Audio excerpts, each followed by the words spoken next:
One winter's night, when the cold wind blew, the engines found it hard to sleep.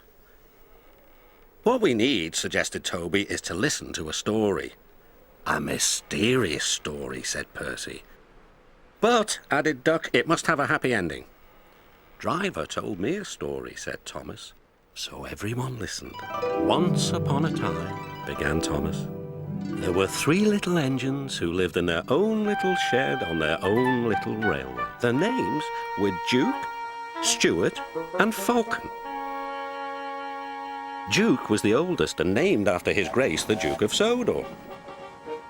He was proud of this and loved to keep the little engines in order.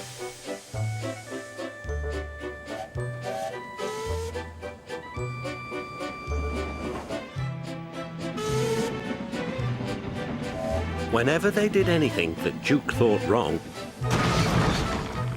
he would say that would never suit his grace.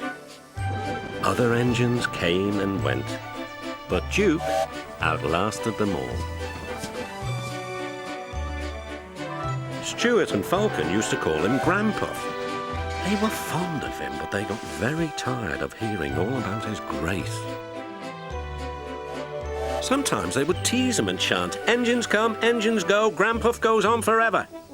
"You impertinent scallywags," Duke would say. "Whatever are you engines coming to?" "Never mind, Granpuff, we're only young ones." "Well, you'd better mind, unless you want to end up like Smudger." "Oh, Granpuff, whatever happened?" "Smudger," said Duke, "was a show-off. He rode roughly and often came off the rails.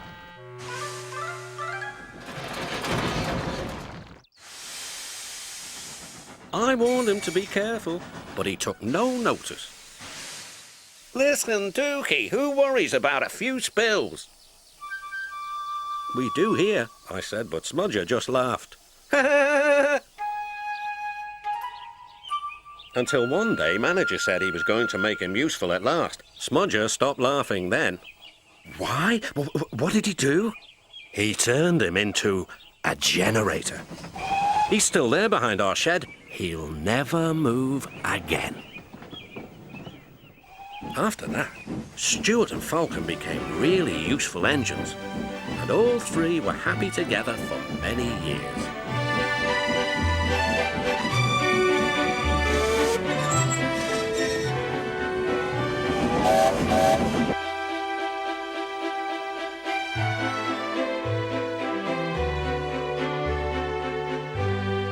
Then, hard times came.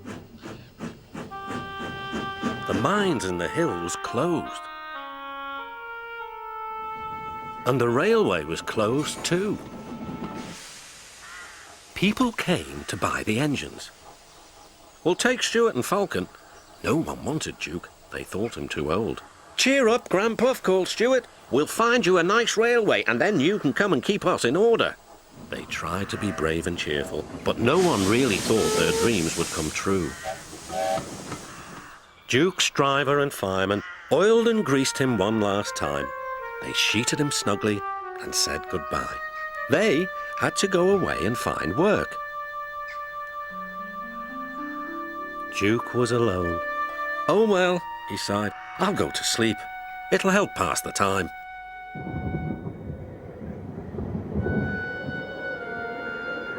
Winter torrents washed soils from the hills. Trees and bushes grew all around.